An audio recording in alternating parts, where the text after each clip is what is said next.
NDA को तो अपना रिपोर्ट कार्ड जारी करना चाहिए, मैनिफेस्टो जारी करने का क्या मतलब है? आप बिहार में ना सीएम का पद खाली है, ना दिल्ली में पीएम का पद खाली। एनडीए के लोगों को सॉरी पत्र लाना चाहिए और बिहार के 14 करोड़ जनता से सॉरी बोलना चाहिए था। एनडीए का परचम लहराएगा, इंडी गठबंधन गर्त में जाएगा।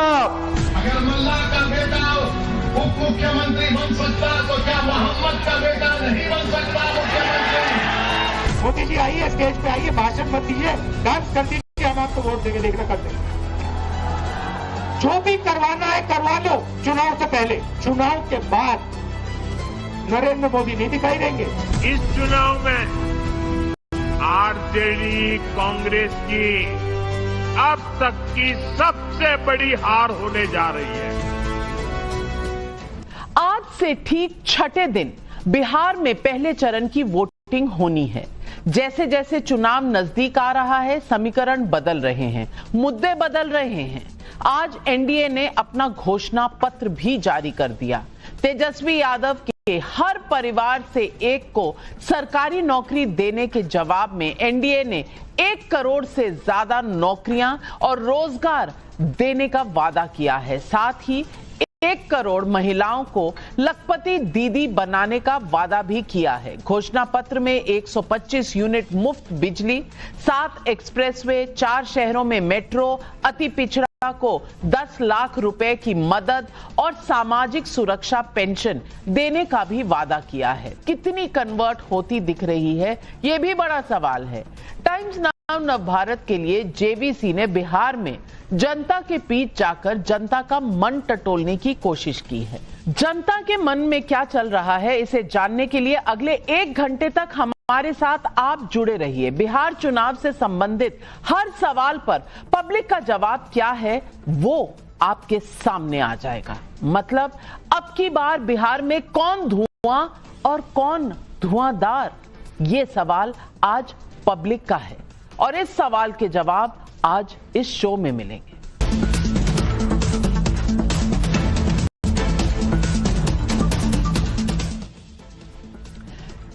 आज जो सर्वे हमने किया है जेवीसी के साथ, सर्वे के आंकड़े जारी करने से पहले मैं आपको बता दूं कि सर्वे कैसे किया गया है। सर्वे का सैंपल साइज लगभग 32,657 लोग है। कब हुआ ये सर्वे? 23 अक्टूबर और 30 अक्टूबर के बीच में। ये सर्वे फेस टू फेस इंटरव्यू और फोन ट्रैकर पर दोनों तरीके से हुआ है। सबसे पहले तो मैं सवाल लेने से पहले पूछूंगी, श्रीराम जी, आपने ये सर्वे किया है, अब इसमें सर्वे में मुद्दे कौन से आ रहे हैं, ये बहुत बड़ा चैलेंज रहा है। तो फिर शुरुआत मुद्दों से करते हैं और सवाल के जितने भी लूपहोल्स होंगे उनके जवाब आपको देने पड़ेंगे। सही है तो आपका क्रेडिट है, गलत हो तो मेरा पास ब्लेम हो। हाँ, अगर सर्वे सही है तो टाइम्स नाउ नवभारत और नाविका कुमार सही है। कंचना यादव जी पहले से ही सुन लीजिए डिस्क्लेमर। और अगर गलत है तो आपके साथ जेवीसी बैठे हुए हैं, आप जाने और वो जाने, क्योंकि आजकल सर्वे करने वालों को बहुत प्रेशर झेलना पड़ता है। लेकिन सबसे पहला मुद्दा जो हमने पूछा लोगों से, हर परिवार में सरकारी नौकरी के तेजस्वी के वादे को लोगों ने क्या माना? चुनाव के लिए फर्जी वादा 43% लोग, संभव है 38% लोग, कह नहीं सकते 19% लोग। यानी कि अगर आप 43 और 19 मिला ले तो लगभग 62% लोगों को इस पर इतना विश्वास नहीं है, लेकिन 38% जरूर मानते हैं कि ये पूरा होगा, तेजस्वी जी इसे पूरा करेंगे। दूसरा सवाल जो हमने पूछा, नौकरी और सरकारी योजनाओं में कौन ज्यादा पारदर्शी? महागठबंधन 39%, एनडीए 43%, एनडीए हल्का सा आगे है। दोनों ठीक नहीं 18%। 18% को तो किसी पॉलिटिशियन पर, किसी पॉलिटिकल पार्टी पर यकीन नहीं है। लेकिन देखिए टक्कर मुकाबले की है, 39%, 43%। अब एक और सवाल जो हमने पूछा, तीसरा सवाल, बिहार चुनाव प्रचार के आखिरी हफ्ते में क्या एसआईआर मुद्दा है? बिल्कुल नहीं, 77% लोग कहते हैं। हाँ 13%, कह नहीं सकते 10%, यानी 87% लोगों को SIR वोट चोरी मुद्दा लगता ही नहीं है। तेजस्वी जी बहुत इंटेलिजेंट है, इस मुद्दे की बात ही नहीं करते। राहुल गांधी जी क्या कर रहे हैं, ये सवाल अभी संजय झा से पूछेंगे। और एक और सवाल महिलाओं का, क्योंकि महिलाएं एक बड़ा वोट बैंक है। महिलाओं के लिए मातृ वंदन योजना का कितना इंपैक्ट है? बहुत अच्छा 54%, कोई प्रभाव नहीं 38%, कह नहीं सकते 8%, यानी 54 और 8 मिला दें, क्योंकि कुछ लोग इसमें होंगे जिन्हें पसंद होगा, तो लगभग 60% और 38% का टक्कर है इस सवाल पर। सीधा चलती हूं, पहले तो संजय झा जी आपसे पूछ लेती हूं कि वोट चोरी मुद्दा ही नहीं है, 87% लोग ये मानते हैं। राहुल गांधी कौन सा राग अलाप रहे हैं? रात्रि का राग जो हो अगर भोर में गाया जाए तो उसे राग नहीं कहते।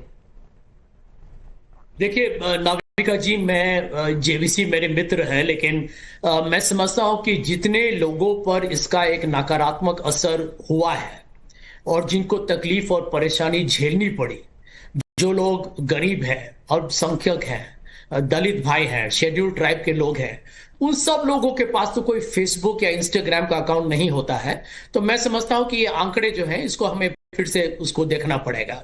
लेकिन आपने उसके पहले ये भी दिखाया था कि जहां पर बेरोजगारी का जो बड़ा समस्या है बिहार में, जहां पर युवा पीढ़ी का भविष्य बिल्कुल नष्ट कर दिया गया है मोदी जी और नीतीश कुमार जी के सरकार का जो भी उनका गठबंधन है, उसका मैं समझता हूं कि इस चुनाव में बहुत बड़ा एक परिणाम होगा। क्योंकि जब कुछ महीनों के लिए जब मुख्यमंत्री रहे थे तेजस्वी जी, तो वहां पर नौकरी दिया लोगों को। उन्होंने 10 लाख का वादा किया था, 5 लाख तो दिया ना उनको। ये नीतीश कुमार जी के अंदर तो कुछ हुआ नहीं। उनके अंदर तो 17 दिन के अंदर 12 पुल टूट के बिल्कुल पानी में बह गए।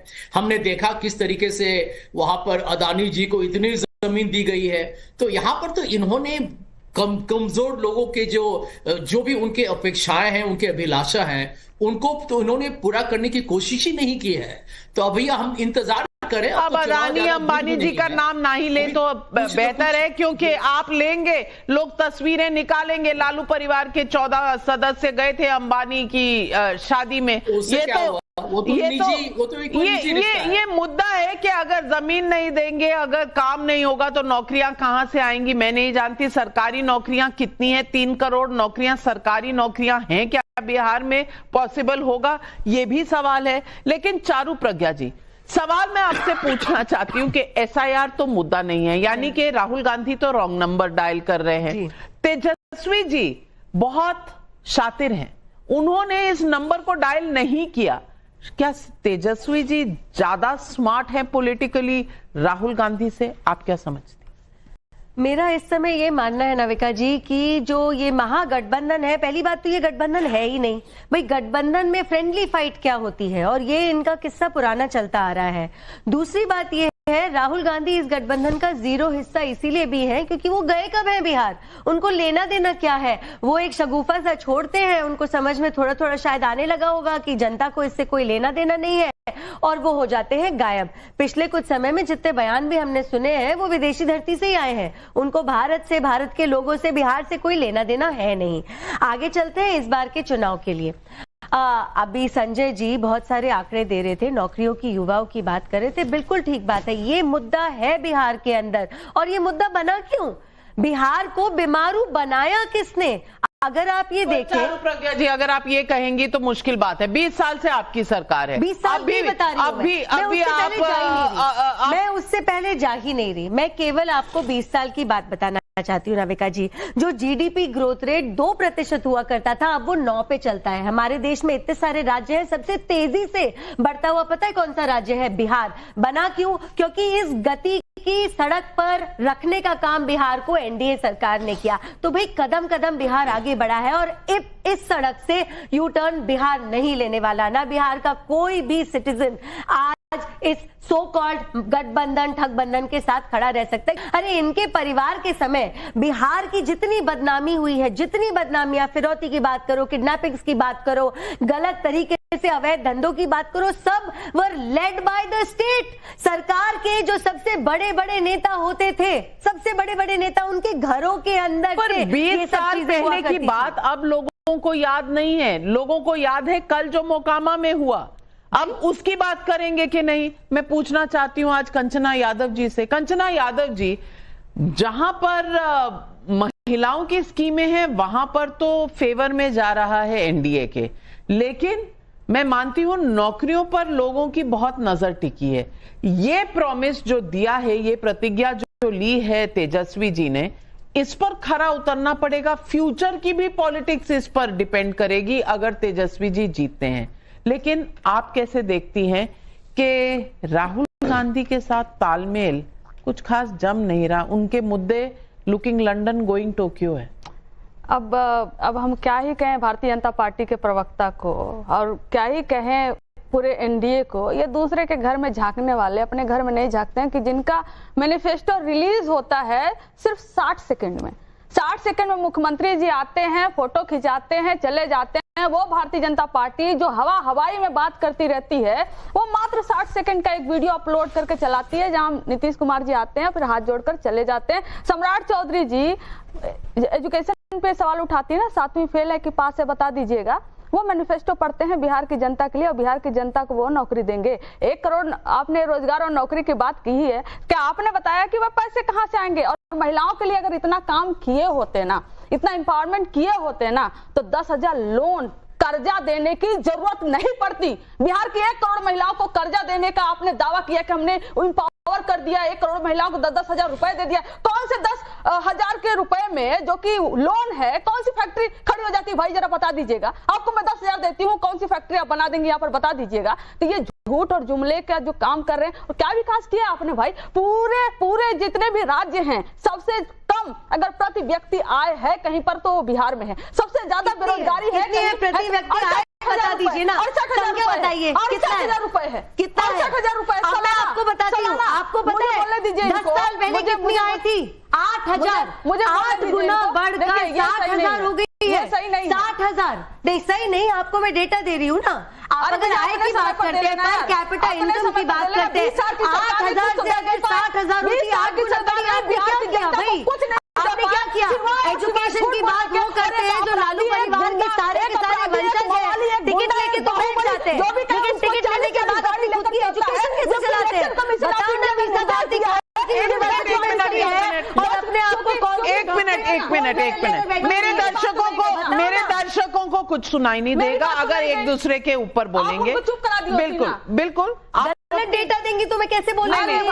मैं काउंटर का भी समय दूंगी। लेकिन कंचना जी, आपने बाहुबली की बात की, तो बाहुबली आपके यहाँ कम है क्या? आपके यहाँ कम है? शाहबुद्दीन के बेटे ओसामा है ना, बाहुबली है वो। प्रूव करेंगे आपको बाहुबली है वो? नहीं, पर शाहबुद्दीन एक सेकेंड प्रूव करेंगे कि ओसामा साहब बाहुबली हैं। आपको प्रूव करना पड़ेगा। शिवानी शुक्ला, मुन्ना शुक्ला, ओसामा साहब बाहुबली है कि नहीं? वाजपेयी जी प्रूव करिए, क्योंकि आपका अलायंस कहता है,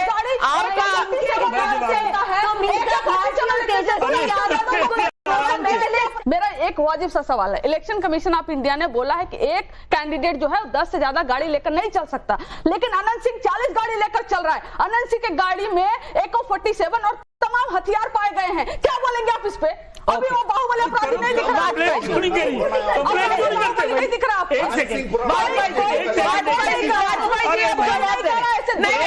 वाजपेयी जी जवाब दे रहे हैं, बीच में मत बोलिए। वाजपेयी, बद से बदनाम बुरा होता है, ये ध्यान रख लेना आप। जंगल राज का टैग, अरे सुनो, अब सुनना पड़ेगा, अब सुनना पड़ेगा। जंगल राज का टैग आपके पीछे से अभी तक नहीं हटा है, जब तक कि आप 20 साल से सत्ता से बाहर है। वो जो नरसंहार हुआ करते थे, 118 नरसंहार की लिस्ट है मेरे पास लिस्ट ऐसे थोड़ी हो। अभी तो आप बोल रहे जी, अब आप बोल रहे हैं, कैसे होगा? नहीं, अब आप बीच में बोल रहे हैं। मेरा सिर्फ ये कहना है कि जंगल राज हमने देखा है। और आज क्या है? एक से पहले सुन लो ना, फिर जवाब देना। आज क्या उसको बताइए। रामविलास पासवान जी अभी दुनिया में नहीं है। एक सेकंड सुनो ना, ये आप भी तो सुनाता हूं। रामविलास पासवान जी इस दुनिया में नहीं है। 80s के दौर में रामविलास पासवान जी और हम बिहार जाया करते थे। लालू सरकार की गवर्नमेंट थी, 90 के बाद की बात है, तो कीलें बिछवा दी जाती थी हमारी गाड़ी के आगे। अरे सुनिए ना कि गाड़ी पलट जाए, बोलने का अस्तर होता वो है। दौर हमने नहीं, अस्तर नहीं, ये मैं हकीकत बता रहा हूँ। देखो बात सुन लो आप मेरी, आप ऐसे नहीं कर सकते। कंचना जी, इतनी आपकी उम्र नहीं है, वो आप बीती बता रहे हैं। झूठ क्यों बोलेंगे, इसलिए बोलेंगे। इनके डब्बे लेके भाग जाते थे जंगल में लोग, आपने देखा नहीं तो हुआ नहीं क्या? पढ़ लो तब, या किसी पुराने लोगों से पूछ लो। मतलब इतिहास नहीं है बिहार का। मैं कल जो दुलार चंद यादव की हत्या हुई, फौरन FIR रजिस्टर्ड हो गई, कोई CM हाउस में जाके छिप नहीं गया। एक सेकंड पहले सुनिए आप पूरी बात, देखो please, I am sorry but please listen to me. Dular Chand Yadav की हत्या हुई, किसने की किसने नहीं की, it's a matter of investigation, लेकिन लोग पकड़े गए। आज सुबह 6 लोगों को अरेस्ट कर लिया गया, नाम भी आएंगे शाम तक उनके सामने। नीतीश कुमार की गवर्नमेंट ने ये CM हाउस में जाके कोई नहीं छुप गया। एक और वाक्य ट्रू सुनाता हूं।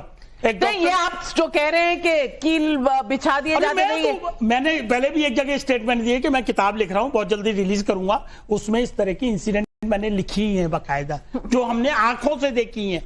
और उसमें बात है बिहार में यस, पटना से हम लोग जा रहे थे मधेपुरा, और ये गंगा नदी का तब ये नया वाला पुल नहीं होता था, माफ करना, तब भी घंटों जाम हुआ करता था। उसके क्रॉस करने के बाद हाजीपुर क्रॉस किया, उसके बाद की घटना है ये बाकायदा। और ये एक बार नहीं बन जाएगा कुछ। देखिए सुनिए ना कंचना जी, सुनिए, लेकिन बस अरे सुन तो लो, कौन बोल रहा है, क्यों बोल रहा है, उसको समझना पड़ेगा आपको। आप ऐसे टैग नहीं लगा देंगे कि झूठ बोल रहे हो, क्यों झूठ हम बोलेंगे ये। और ये हमारी बात आपको माननी पड़ेगी नंबर 1। और बिहार के किसी घर में चले जाओ, आप किसी बुजुर्ग जो हमारी एज का होगा उससे पूछ लीजिए वाक्य क्या थे। पटना के मशहूर डॉक्टर साहब की मर्सिडीज गाड़ी उठा ली गई, और जब ढूंढा फिक्री हुई CM हाउस में खड़ी मिली। जब डॉक्टर साहब पहुंचे तो साधु एक जगह नहीं सुनना नहीं, तो सॉरी सुनोगे नहीं तो हम नहीं बोलेंगे, अनुरुद्ध पासवान पर जवाब दीजिए। और ये जंगल राज की बात हम क्यों कर रहे हैं, जंगल राज की बात क्यों कर रहे हैं ये भी समझिए। कौन क्लेम कर रहा है कि हम CM होंगे, किसका नेता आपने डिक्लेयर किया CM? तेजस्वी यादव को। हाँ, तो आप उनके सराउंडिंग में जो लोग हैं वो आज भी उसी तरह के लोग हैं, माफ करना।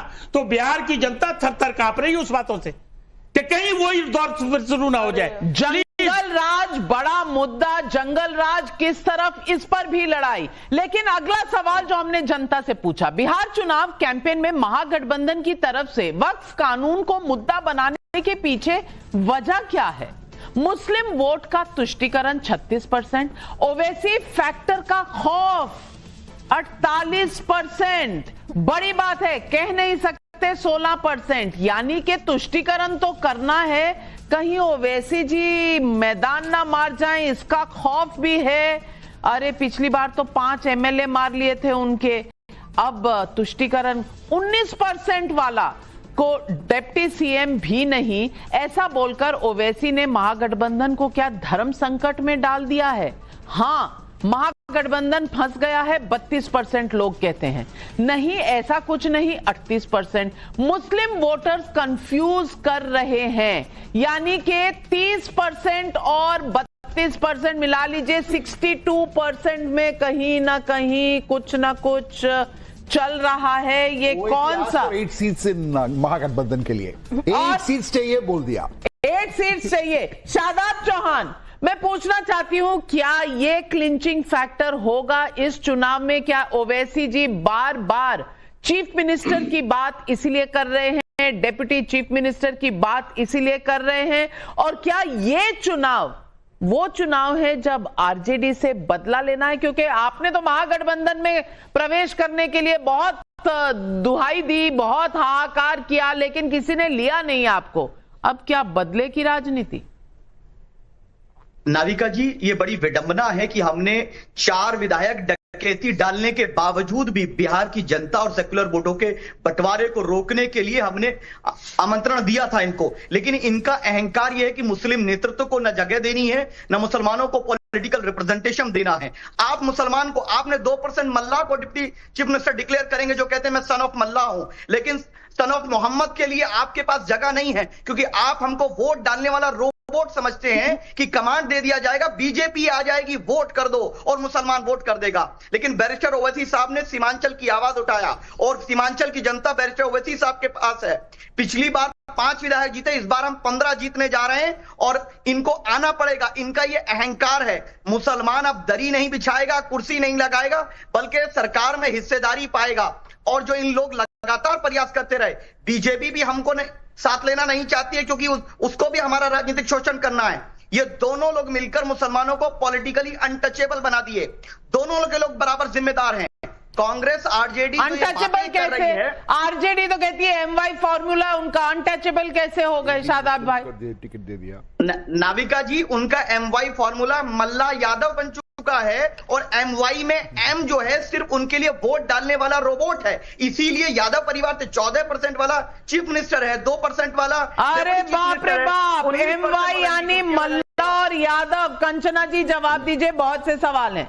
एक तो मुझे समझ नहीं आ रहा है कि एक अति पिछड़ा का बेटा डिप्टी चीफ मिनिस्टर बना तो इनके पेट में दर्द क्या है। दूसरा क्या ये बताएंगे कि बिहार में, देखिए अभी बना ना, एक सेकेंड, अभी बना नहीं, सुनिए ना, बोलने दीजिए। मैं सिर्फ करेक्ट करी अभी बना नहीं, अनाउंस किया गया है। इनके पेट में दर्द क्या है, क्यों बनेंगे भी वो?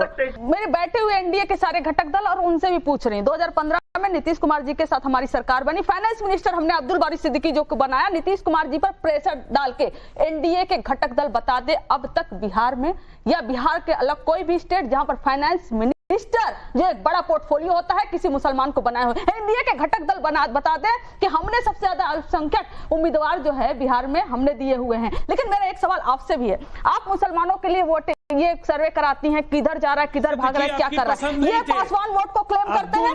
कभी भी आपने सर्वे कराया कि पासवान वोट इधर जा रहा है, किधर जा रहा है, पासवान वोट किधर है? मांझी जी का वोट क्लेम करते हैं। नहीं तो आपने सर्वे कराया, वोट के एनालिसिस से आपको टेंशन है, मुस्लिम वोट के एनालिसिस से इनको टेंशन है। वाजपेयी जी कमाल है,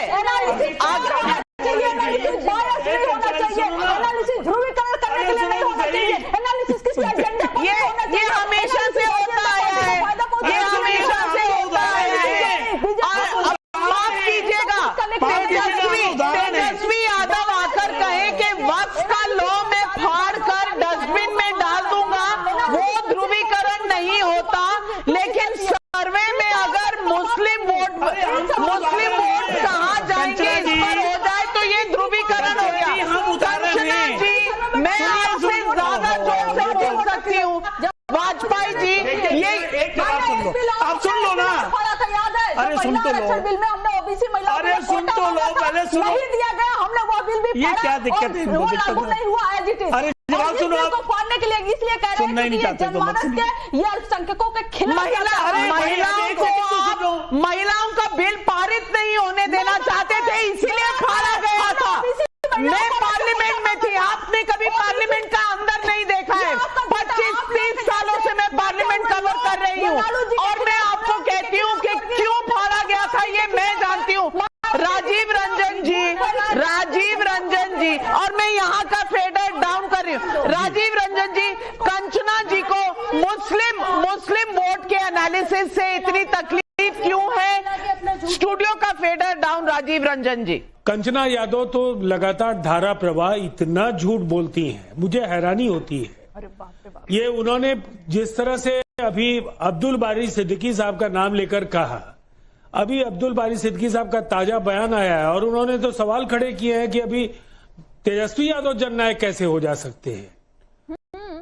देखिए, तेजस्वी जी ने खुद जिस तरह से अब्दुल बारी सिद्दीकी को वित्त मंत्री बनाया गया था, नया क्या है? लालू जी की और तेजस्वी यादव की मर्जी के विपरीत नीतीश कुमार जी ने कहा था कि इस विभाग का बेहतर नेतृत्व कर सकते हैं अब्दुल बारी सिद्दीकी साहब, और ये हमारा प्रेरोगेटिव है, इसलिए कि कैबिनेट की अध्यक्षता मैं करता हूं, और इसलिए वो हुए थे फाइनेंस मिनिस्टर।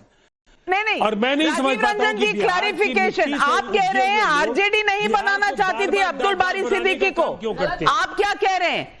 आरजेडी नहीं बनाना चाहती थी? आप ऑन रिकॉर्ड मैं कह रहा हूं, ऑन रिकॉर्ड कह रहा हूं। देखिए, सबसे पहली बात तो है कि अब्दुल बारी सिद्दीकी साहब पार्टी में लालू प्रसाद जी के बाद सबसे वरिष्ठ नेताओं में जो कई नेता थे उनमें से एक थे। लेकिन तेजस्वी यादव जो पहली बार एमएलए हुए थे, वो उप मुख्यमंत्री बने थे और तेज प्रताप यादव भी पहली बार एमएलए हुए थे और उनको भी हेल्थ जैसा डिपार्टमेंट मिला था।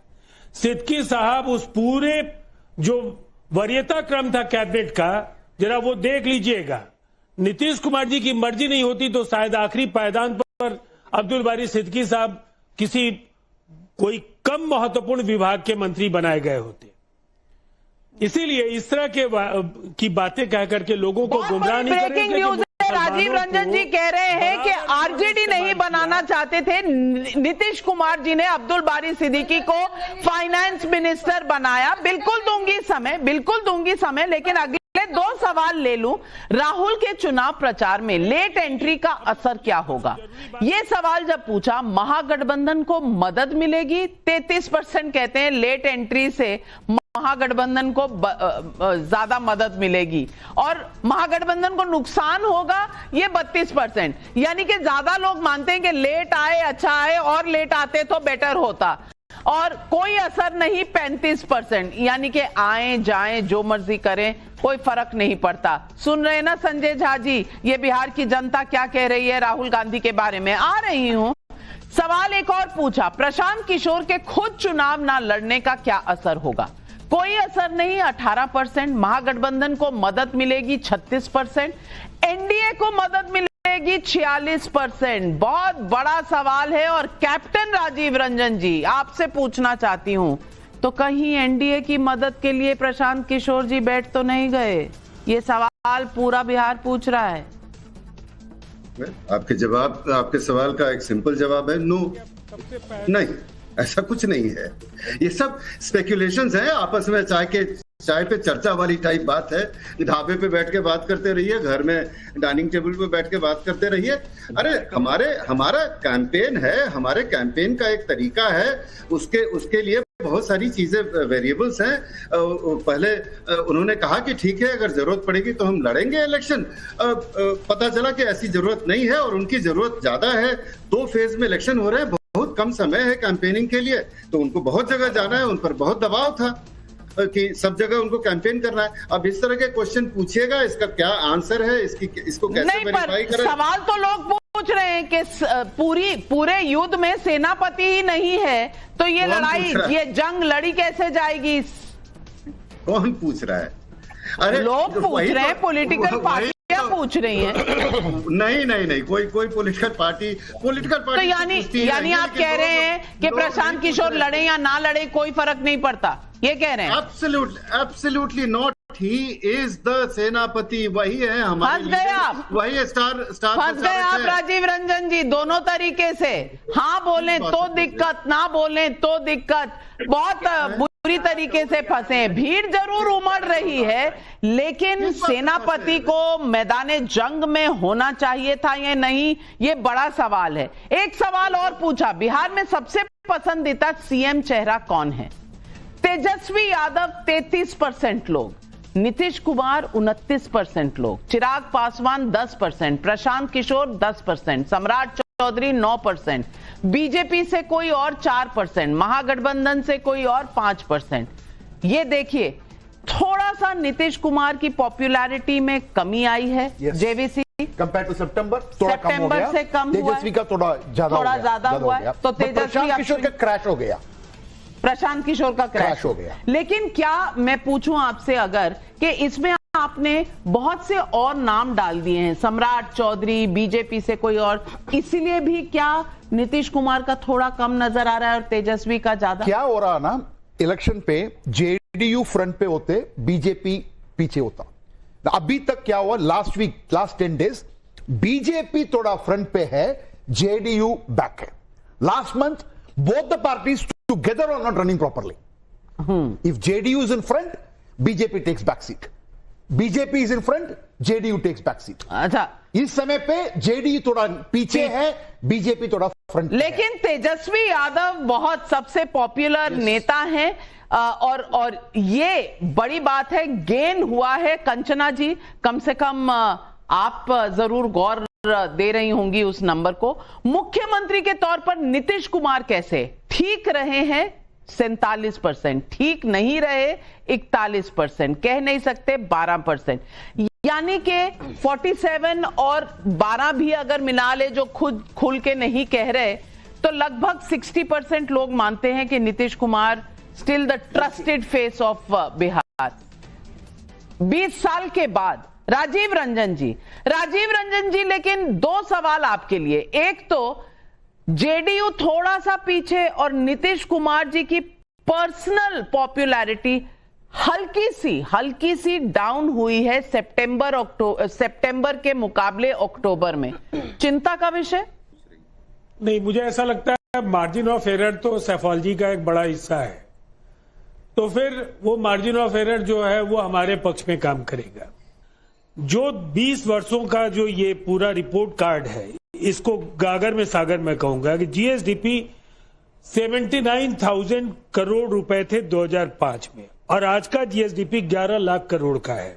कितना गुना है ये देख लीजिए। बिल्कुल, लेकिन बड़े ही इंटरेस्टिंग नंबर लाने वाली हूँ राजीव रंजन जी, आप भी देखना चाहेंगे, क्योंकि अब मैं वोट परसेंटेज और सीटों के प्रोजेक्शन पर आने वाली हूं। बिहार में किसे कितना वोट परसेंटेज मिलेगा ये अगर मैं बताऊं तो एनडीए 41 से 43, 41 to 43%, महागठबंधन बहुत नजदीक 39 to 41%, जनसुराज पार्टी थोड़ा सा डिप की है, पहले मेरे को लगता है 8 से 10% पर थी, अब 6 से 7% पर है, अन्य 10% से 11%, यानी कि बहुत ही मुकाबले की टक्कर। चारू प्रज्ञा, आपके चेहरे पे थोड़ा सा मुझे इस वक्त टेंशन नजर आ रही है। कंचना जी कभी गुड मूड में नहीं होती है, पर आज स्माइल कर रही हैं क्योंकि तेजस्वी यादव सबसे पॉपुलर नेता है। मैं आपको मुस्कुराने आपकी मुस्कुराहट के बहुत दीवाने हैं लोग, मुस्कुरा दीजिए, टेंशन मत लीजिए। एनडीए में किस पार्टी को कितनी सीटें मिलेंगी ये जब पूछा, बीजेपी 70 से 81, जेडीयू 42 से 48, एलजेपी 5 से 7, एचएएमएस जो मांझी साहब की पार्टी है 2, और आरएलएम कुशवाहा साहब की पार्टी 1 से 2, यानी कि बीजेपी सीनियर पार्टनर फिर से जेडीयू जूनियर पार्टनर। इस पर क्या कहेंगे? जेडीयू थोड़ा पीछे, बीजेपी थोड़ा आगे। राजीव रंजन जी, आपके हिसाब से फॉर्मूला कुछ बिगड़ तो नहीं रहा? कोई टेंशन तो नहीं हो रही? नहीं, मुझे तो ऐसा लगता है पार्लियामेंट के स्ट्राइक रेट को हम दोहराएंगे, और पार्लियामेंट में सबसे बेहतर स्ट्राइक रेट हमारा था। हम लोगों ने 16 सीटें ली थी और 12 सीटें जीती थी। इस बार भी वैसे एनडीए की सरकार बन रही है, नीतीश कुमार जी बिहार के मुख्यमंत्री होंगे, हमारी सीटें ज्यादा से ज्यादा आए। हमारी सीटें से मतलब है भारतीय जनता पार्टी और पूरे अलायंस की, जिसमें जेडीयू भी शामिल है। लेकिन हमें अभी भी यकीन है कि हमारा चारू प्रज्ञा अब लास्ट मिनट कोई तुरम का इक्का निकलेगा।